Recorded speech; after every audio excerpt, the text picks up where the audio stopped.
चलिए, last class में हम लोग न्यूक्लिक एसिड के बारे में पढ़े थे, है ना। न्यूक्लिक एसिड को हमने कैसे डिफाइन किया था कि न्यूक्लियोटाइड का पॉलीमर, न्यूक्लियोटाइड का पॉलीमर क्या कहलाएगा, न्यूक्लिक एसिड। ठीक है, फिर हम लोग देखे थे न्यूक्लियोटाइड क्या है।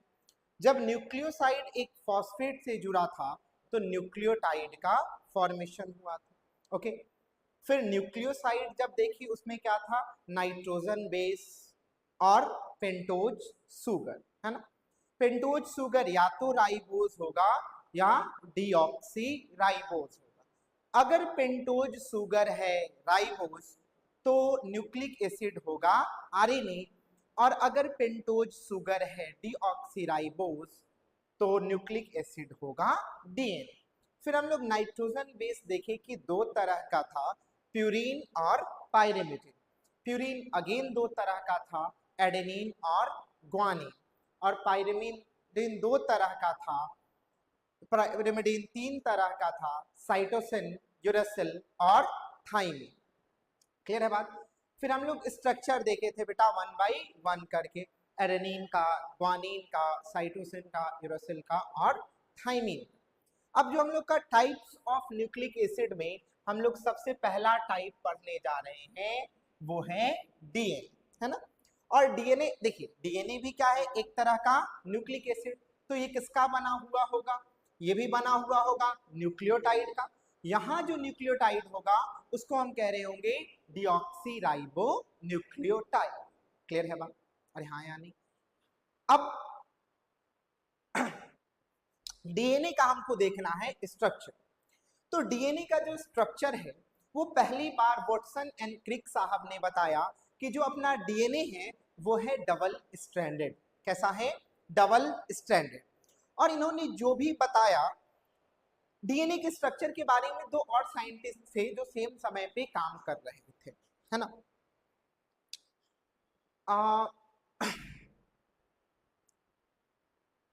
डीएनए का डिटेल स्ट्रक्चर ये बताया गया है वॉटसन और क्रिक के साथ, है ना।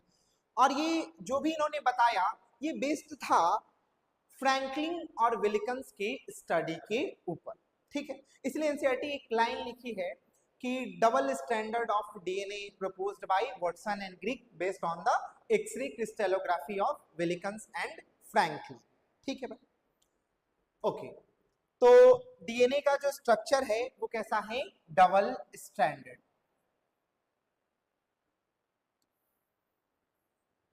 ये कुछ इस तरह से, क्लियर है। और दोनों स्ट्रैंड क्या हो चुका है, क्वाइल हो चुका है। क्लियर है बात, अरे हाँ यार। अगर हम डिटेल देखना चाहें डीएनए के स्ट्रक्चर को, क्या कर देखना चाहें, डिटेल में देखना चाहिए। अच्छा, दोनों स्ट्रैंड जो हैं वो एक दूसरे के एंटी पैरेलल है। जैसे अगर ये स्ट्रैंड का डायरेक्शन 3' से 5' होगा तो दूसरे का डायरेक्शन 5' से 3' होगा। दिमाग में क्वेश्चन आ सकता है कि ये 3' क्या है या 3' क्या है, 5' क्या है या 5' क्या है। ठीक है, जब हम डीएनए के स्ट्रक्चर को डिटेल में देखेंगे तो ये सब चीजें हमको समझ में आ जाएगा। चलिए हम लोग डीएनए के स्ट्रक्चर को डिटेल में देखते हैं। ठीक, देखिए डीएनए है बेटा, तो सुगर कौन सा होगा, सुगर होगा राइबोज। कौन सा सुगर होगा, राइबोज। ठीक है, ये सॉरी डीएनए है तो स्ट्रक्चर सुगर कौन सा होगा, डीऑक्सी राइबोज, है ना। ये देखिए, ये रहा अपना डीऑक्सी राइबोज सुगर। हमको पता है बेटा जो राइबोज है वो कितने कार्बन के हैं, वो है बेटा 5 कार्बन के। कितने कार्बन के हैं, 5 कार्बन के। लीजिए और ऊपर से बनाते हैं इसको।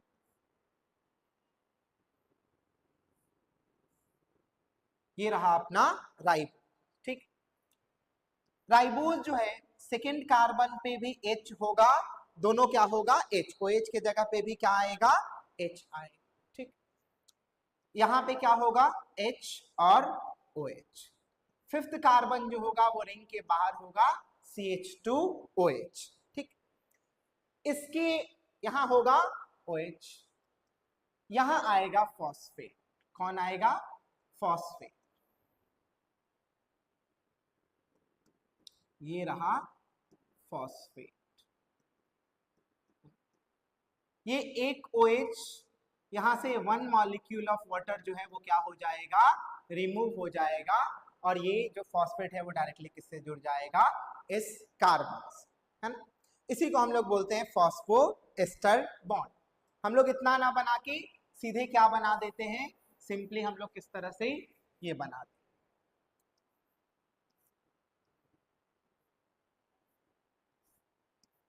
है ना, यहाँ भी H OH और यहाँ पे CH2 और साथ में कौन जुड़ गया है, फॉस्फेट। मतलब 5th कार्बन पे कौन जुड़ा हुआ है, फॉस्फेट जुड़ा हुआ है। ठीक है, चलिए फर्स्ट कार्बन से हम लोग पढ़े थे बेटा कि न्यूक्लियोटाइड में हमेशा शुगर का फर्स्ट कार्बन अगर प्यूरिन है तो 9th नंबर के नाइट्रोजन से, और पाइरिमिडीन है तो 1st नंबर के नाइट्रोजन से जुड़ेगा। कोई भी नाइट्रोजन बेस मान लेते हैं, मान लीजिए कि यहाँ पे आ गया एडेनिन। क्या आ गया, एडेनिन। लेट सपोज यहाँ कौन है, एडेनिन। चलिए यहाँ आ गया एडेनिन। ठीक, अब एक दूसरा नाइट्रोजन बेस बना लेते हैं, सॉरी एक दूसरा न्यूक्लियोटाइड बना लेते हैं। ठीक है, एक डीऑक्सीराइबोज शुगर। ठीक है, यहाँ पे मान लेते हैं कि है ग्वानिन। क्या है, ग्वानिन। ठीक है, यहाँ 5th नंबर का कार्बन CH2 और इससे कौन जुड़ा होगा, फॉस्फेट। ठीक है, यहाँ पे भी H। अब देखिए जरा, ये फॉस्फेट पे यहाँ पे और OH ग्रुप होगा और इसका OH ग्रुप, एक मॉलिक्यूल ऑफ वाटर रिमूव हो जाएगा और ये किससे जुड़ जाएगा, 3rd नंबर के कार्बन से। किससे जुड़ जाएगा, 3rd नंबर के कार्बन। ठीक, और इसी बॉन्ड को हमने क्या नाम दिया था, फॉस्फोडाइएस्टर बॉन्ड। क्या नाम दिया था, फॉस्फोडाइएस्टर बॉन्ड। हम लोग डायरेक्टली इसको कैसे दिखा देते हैं कि जो फॉस्फेट है यहाँ 5th नंबर से और यहाँ पे 3rd नंबर से क्या हो चुका है, जुड़ गया। नीचे एक और हम बना लेते हैं। ठीक, यहाँ मान लीजिए कोई भी मान लीजिए क्या है, साइटोसिन। ओके, इसको और थोड़ा बढ़िया से बनाते हैं।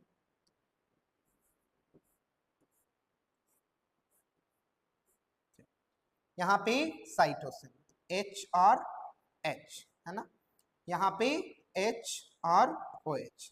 5th कार्बन जो होगा वो बाहर की तरफ, इससे कौन जुड़ रखा होगा, फॉस्फेट और फॉस्फेट बेस है एडेनिन, यहाँ पे ग्वानिन और यहाँ पे साइटोसिन। ठीक है, अब ये अपना फर्स्ट कार्बन, ये अपना सेकेंड, यहाँ भी H और यहाँ भी H, 3rd पे यहाँ पे H, यहाँ पे OH। अब ध्यान से देखिएगा, तो इस वाले एंड पे 1 2 3 4 नंबरिंग कर देते हैं। ये अपना कार्बन नंबर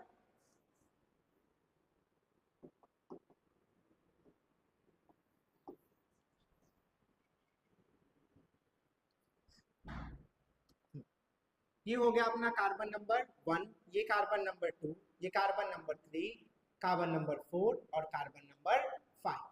यहाँ पे 5th कार्बन का जो फॉस्फेट है, 5th कार्बन का जो फॉस्फेट है वो क्या है, फ्री है, इसीलिए हम लोग इसको सिंपली कह देते हैं 5 प्राइम या 5' एंड। यहाँ पे 3rd कार्बन का जो OH है वो क्या है, फ्री है, तो इसको हम बोल देते हैं 3' एंड या 3 प्राइम। देखिए एडेनिन किसको बिलोंग करता है, हाँ प्यूरिन और पाइरिमिडीन में एडेनिन किसको बिलोंग करता है, adenine belongs to purine. Adenine और ग्वानिन किसको बिलोंग करता है, प्यूरिन को, और साइटोसिन, यूरेसिल और थाइमिन किसको बिलोंग करता है, पाइरिमिडीन। ठीक है, डीएनए में यूरेसिल तो है नहीं, तो पाइरिमिडीन का क्या बना, बचा साइटोसिन और थाइमिन है। देखिए ये जो अपना डीएनए है बेटा, ये डीएनए का जो विड्थ है, विड्थ कहें या डायमीटर कहें, ये है बेटा 20 एंगस्ट्रॉम। कितना है, 20 एंगस्ट्रॉम। और ये ऑल ओवर द लेंथ में क्या है, कांस्टेंट है।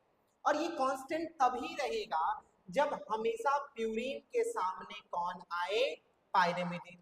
प्यूरिन के सामने कौन आए, पाइरिमिडीन। आप पूछोगे ऐसा क्यों, देखिए प्यूरिन जो था बेटा प्यूरीन जो था वो 2 मेंबर के रिंग का बना हुआ था। हाँ, इसका स्ट्रक्चर बड़ा था, हम इसको कह देते हैं बल्कि। प्यूरीन क्या था? बल्कि। और पाइरिमिडीन अपना क्या था बेटा? हल्की। क्या था? हल्की, है ना। हल्की मतलब स्ट्रक्चर छोटा। और हम चाहते हैं कि ऑल ओवर द लेंथ जो दोनों के बीच में डिस्टेंस रहे वो कांस्टेंट रहे, वो तभी होगा जब बल्कि के साथ कौन आए? हल्की आए। क्लियर है? तो एडेनिन के सामने आता है, एडेनिन के सामने आता है थाइमिन। कौन आता है? थाइमिन। और ग्वानिन के सामने आता है साइटोसिन।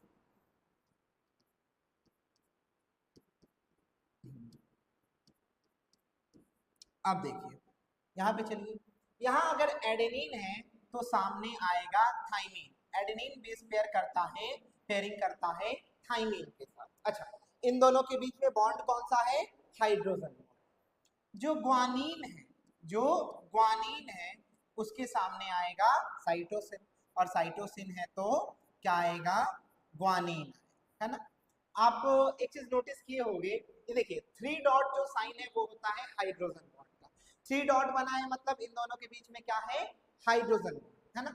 यहाँ पे हमने 3 डॉट 2 बार बनाया है और यहाँ पे 3 बार। वो इसलिए कि एडेनिन और थाइमिन के बीच में होते हैं 2 हाइड्रोजन बॉन्ड, और साइटोसिन और ग्वानिन के बीच में होते हैं 3 हाइड्रोजन बॉन्ड। ठीक है। अब देखिए, अब ये नाइट्रोजन बेस से कौन जुड़ा हुआ होगा? सुगर, है ना। कौन जुड़ा हुआ होगा? सुगर। और सुगर का कौन सा कार्बन? First carbon. सुगर का कार्बन नंबर 1। इससे कौन जुड़ा होगा? सुगर का कार्बन नंबर 1। अब देखिए, सुगर का कार्बन नंबर 1 एक तरफ जुड़ा है सेकंड नंबर के कार्बन पे, और दूसरा दूसरी तरफ ऑक्सीजन पे। क्लियर है बात? अरे हाँ या नहीं? ये किसके साथ जुड़ा है? ऑक्सीजन के साथ। अरे हाँ या नहीं? ये बोलो।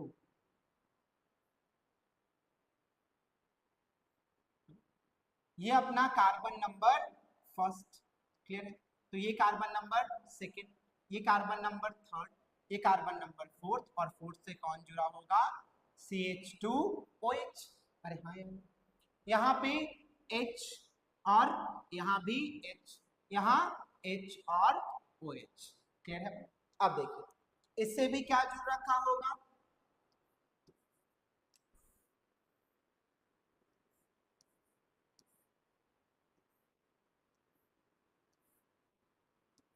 यहाँ पे H, H, H और OH, यहाँ CH2। क्लियर है?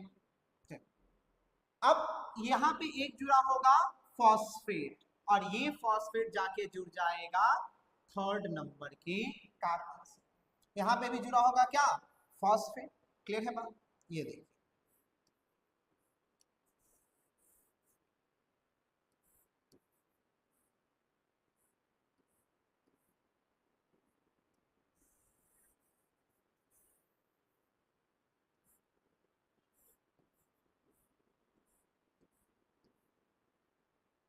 ये यहाँ जुड़ जाएगा थर्ड नंबर के कार्बन, है ना। यहाँ H और यहाँ H, यहाँ पे CH2, और साथ में कौन जुड़ रखा होगा? फॉस्फेट। क्लियर? जरा देखिएगा, तो इस एंड पे थर्ड नंबर का क्या है?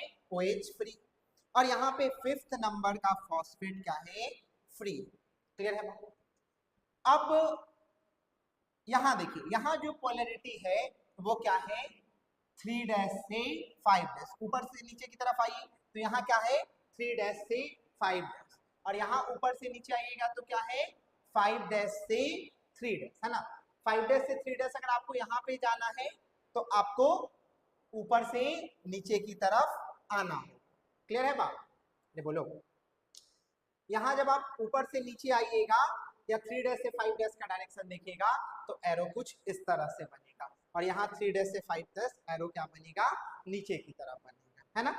इसका मतलब डीएनए का जो दोनों स्ट्रैंड है, डीएनए का जो दोनों स्ट्रैंड है, ये दोनों पैरेलल ना होके क्या है? एक दूसरे के एंटी पैरेलल। ध्यान से देखिए, देखिए ये किसका साइन हुआ? पैरेलल। अरे हाँ या नहीं? अगर ऐसे है तो क्या हो गए? पैरेलल। ऐसे क्या रिप्रेजेंट कर रहा है? Anti parallel. तो अपना जो डीएनए का स्ट्रैंड है वो इस तरह से ना हो कि किस तरह से है, इस तरह से। क्लियर है बात? अरे हाँ या नहीं? चलिए आगे बढ़ते हैं। देखिए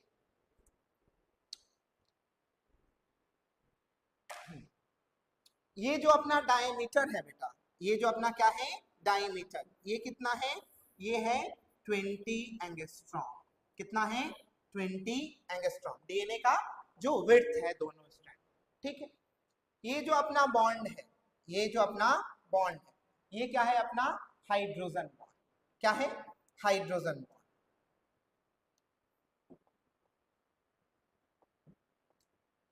ये अपना क्या है? हाइड्रोजन बॉन्ड, ठीक है। This one is our hydrogen bond. क्या है? हाइड्रोजन बॉन्ड, ठीक है। देखिए सुगर और नाइट्रोजन बेस के बीच के बॉन्ड को कहते हैं ग्लाइकोसिडिक बॉन्ड। क्या कहते हैं? ग्लाइकोसिडिक बॉन्ड, ठीक।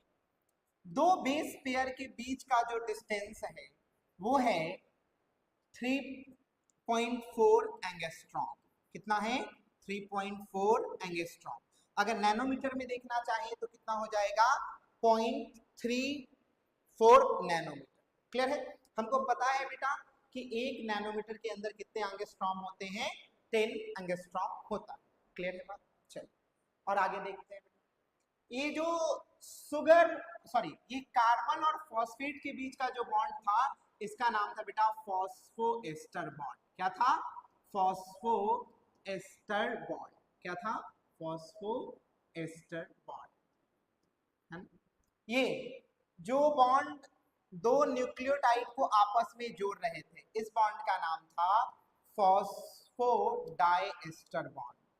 Phosphodiester bond. क्लियर है बात? अरे हाँ या नहीं? इस बॉन्ड का नाम क्या था? Phosphodiester bond. चलो ठीक है।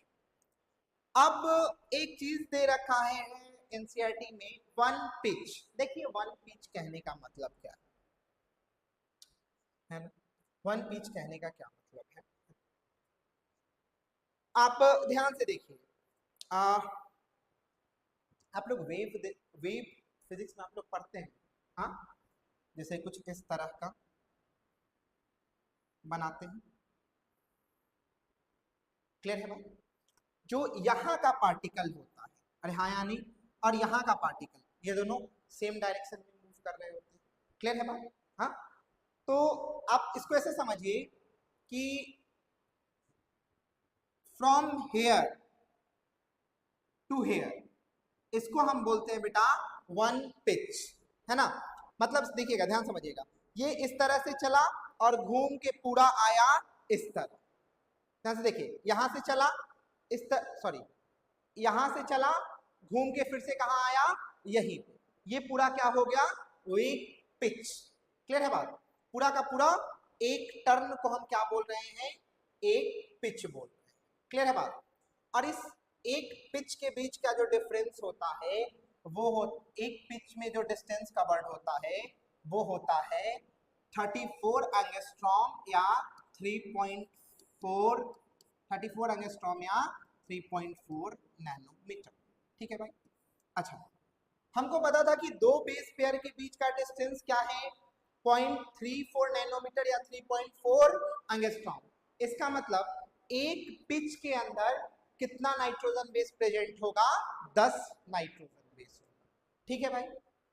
चलिए अब इसको जरा देखिए और कुछ और कंक्लूजन हम लोग डिराइव करेंगे। देखिए एडेनिन हमेशा किसके सामने, एडेनिन के सामने हमेशा क्या आएगा? थाइमिन। और ग्वानिन के सामने क्या आएगा? साइटोसिन। क्लियर है बात? इट मींस प्यूरिन के सामने हमेशा कौन आएगा? पाइरिमिडिन। अरे बोलिए क्या आएगा? पाइरिमिडिन। ठीक है, मतलब किसी भी डबल स्टैंडर्ड डीएनए में जितना प्यूरिन होगा उतना ही क्या होगा? पाइरिमिडिन होगा। बताइए कोई दिक्कत? अच्छा, प्यूरिन क्या क्या हो सकता है? एडेनिन और ग्वानिन। मतलब जितना एडेनिन और ग्वानिन मिला के होगा उतना ही क्या होगा बेटा? साइटोसिन और थाइमिन को मिला के। क्लियर है बात?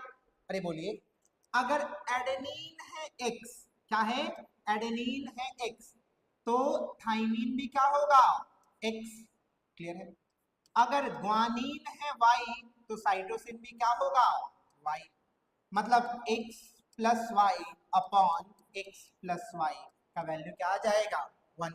पहली बार इसको एक चारगाफ नाम के साइंटिस्ट बताए थे, इसीलिए हम इसको कहते हैं चारगाफ रूल। कुछ भी नहीं है बेटा, ये सिंपली कहता है a plus G upon C plus T is equals to 1। अब देखिए इसमें क्या है ना, बहुत सारे क्वेश्चन बन सकते हैं कि जैसे मान लीजिए एक डबल स्ट्रैंडर्ड डीएनए है जिसके अंदर एडेनिन का परसेंटेज है 20%, तो बताइए कि साइटोसिन का परसेंटेज कितना होगा। बहुत इजी क्वेश्चन। देखिए हमको पता है बेटा कि adenine plus guanine plus cytosine plus thymine मिलके कितना हो जाएगा, 100%। अरे बोलो, अगर क्वेश्चन में एडेनिन का दिया हुआ है कितना, 20%, तो हमको पता है कि थाइमिन भी कितना होगा, 20%। हम मान लेते हैं बेटा कि ग्वानिन कितना है, x%, तो साइटोसिन में कितना होगा, x%। अरे बोलो, सिंपल सा इक्वेशन हो गया बेटा, x plus X 2x plus 40 is equals to 100%, तो 2x इज इक्वल्स टू 60, तो x इज इक्वल्स टू 30%। मतलब उस डबल स्टैंडर्ड डीएनए में ग्वानिन होगा 30% और साइटोसिन होगा 30%। बताइए कोई दिक्कत नहीं, ठीक। अब आगे बढ़ते हैं हम लोग, यहां से आगे बढ़ते हैं। कुछ ऐसे भी दे सकता है नंबर के फॉर्म में कि बताइए एक डबल स्टैंडर्ड डीएनए में टोटल 600 नाइट्रोजन बेस प्रेजेंट है, इसमें से कुछ भी मान लीजिए साइटोसिन दे दिया कि 120। ठीक है भैया, हमको पता है अगर साइटोसिन 120 है तो ग्वानिन भी कितना होगा, 120, क्योंकि साइटोसिन के सामने हमेशा क्या आएगा, ग्वानिन। ठीक है, तो हमको पता है भाई कि adenine plus thymine plus cytosine plus guanine ये मिला के कितना है, 600। एडेनिन मान लीजिए हमको थाइमिन बताना हो, क्वेश्चन पूछा है थाइमिन कितना है, एडेन क्वेश्चन में दे रखा है साइटोसिन, साइटोसिन कितना दे रखा है, 200, और ग्वानिन कितना दे रखा है, 200। एडेनिन मान लीजिए x और थाइमिन भी मान लीजिए x, सॉरी क्वेश्चन में दिया है 120, सॉरी क्वेश्चन में कितना दिया है, 120 इज इक्वल्स टू 600। ठीक है, तो 2x इज इक्वल्स टू क्या हो जाएगा बेटा, 600 माइनस 240, तो 2x इज इक्वल्स टू क्या हो जाएगा, 360। कोई दिक्कत, तो x का वैल्यू क्या आ जाएगा, 180, है ना। तो थाइमिन भी कितना होगा, 180, और एडेनिन भी कितना होगा, 180। बेसिक बेसिक से क्वेश्चन पूछेगा। चलो कुछ और चीज समझते हैं। मान लीजिए बेटा जरा कुछ कैलकुलेशन समझ लीजिए, अगर कि एक डबल स्टैंडर्ड डीएनए है और वहां हम शुगर का नंबर n मान लेते हैं, कितना मान लेते हैं, n। जैसे कि इस केस में देखिए तो n का वैल्यू क्या हो जाएगा बेटा, 6। कितना हो जाएगा, 6। तो इसके अंदर बेस पेयर कितना है, जरा गिन दीजिए, बेस पेयर कितना हो जाएगा, 3। और देख लीजिए 1 2 और 3, अगर 6 है। अच्छा, अगर शुगर n है तो नाइट्रोजन बेस कितना होगा, वो भी n होगा, क्योंकि एक शुगर के पास साथ क्या आता है, एक नाइट्रोजन बेस आता है। जरा गिन लीजिए, adenine guanine cytosine thymine cytosine और ग्वानिन कितना हो गया, 6। चलो ओके, फॉस अच्छा ग्लाइकोसिटिक बॉन्ड कितना होगा, वो भी कितना होगा, n। फॉस्फोएस्टर बॉन्ड कितना होगा, जरा देखिएगा, फॉस्फोएस्टर बॉन्ड 1 2 3 4 5 और 6, यहां तक तो कोई दिक्कत नहीं होगा। अब थोड़ा समझिएगा, अगर पूछता है फॉस्फोडाइस्टर बॉन्ड, देखिए बेटा दो न्यूक्लियोटाइड अगर जुड़ रहे हैं तो कितने फॉस्फोडाइस्टर होंगे, एक। अरे हाँ या नहीं, 3 न्यूक्लियोटाइड जुड़ रहे हैं तो 2। अरे हाँ या नहीं, जरा देखिएगा, यहाँ एक फॉस्फोडाइस्टर, दूसरा फॉस्फोडाइस्टर, तीसरा फॉस्फोडाइस्टर और चौथा फॉस्फोडाइस्टर। इसका मतलब बेटा एक डबल स्टैंडर्ड डीएनए में हमेशा जो नंबर ऑफ फॉस्फोडाइस्टर बॉन्ड होगा वो शुगर से क्या होगा, n-2। अगर यही डीएनए सिंगल स्टैंडर्ड होता तो n-1, और अगर सर्कुलर होता तो, अरे हाँ या नहीं, सर्कुलर में ये एंड और ये एंड क्या हो जाता, जुड़ जाता, तो जितने शुगर उतने ही फॉस्फोडाइस्टर बॉन्ड। चलिए कुछ बात हम लोग लिख लेते हैं, है ना। अच्छा एक चीज और, अगर जैसे ये तो हुआ बेटा प्यूरिन अपन पाइरिमिडीन का रेशियो क्या आया 1। अगर हम बेस रेशियो देखें, क्या देखें, बेस रेशियो देखें, that is A plus T upon C plus D. इसका वैल्यू बेटा डिपेंड करता है स्पीसीज टू स्पीसीज। अगर किसी के जीनोम में A प्लस टी ज्यादा है तो वैल्यू क्या आएगा, ग्रेटर देन 1, और अगर किसी के जीनोम में C प्लस डी ज्यादा है तो वैल्यू क्या आएगा, लेस देन 1। ये डिपेंड करता है ऑर्गेनिज्म टू ऑर्गेनिज्म। कोई दिक्कत नहीं ना, है ना। प्रोकैरियोटिक्स डीएनए में बेटा C प्लस जी का नंबर ज्यादा होता है, इसी वजह से प्रोकैरियोटिक डीएनए का स्ट्रेंथ भी ज्यादा है। ऐसा क्यों, जरा ध्यान से देखिए, C और G के बीच में हाइड्रोजन बॉन्ड कितना है, 3, तो बॉन्ड ज्यादा तो स्टेबिलिटी भी ज्यादा। क्लियर है। अच्छा, अब जो हम कह रहे थे उसको कुछ चीजों को लिख लेते हैं, है ना। जैसे मान लीजिए क्वेश्चन में दे रखा है, क्या दे रखा है, क्वेश्चन में दे रखा है if number of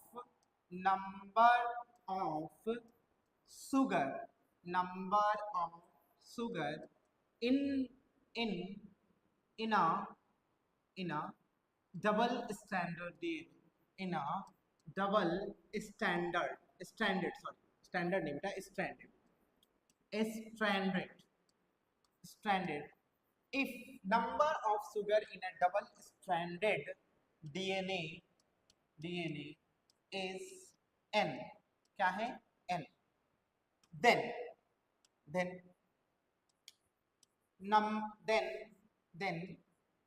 number of nitrogen base भी क्या हो जाएगा, n। Number of phosphoester bond क्या है, फॉस्फोएस्टर बॉन्ड वो भी कितना हो जाएगा, n। अच्छा, नंबर ऑफ ग्लाइकोसिडिक बॉन्ड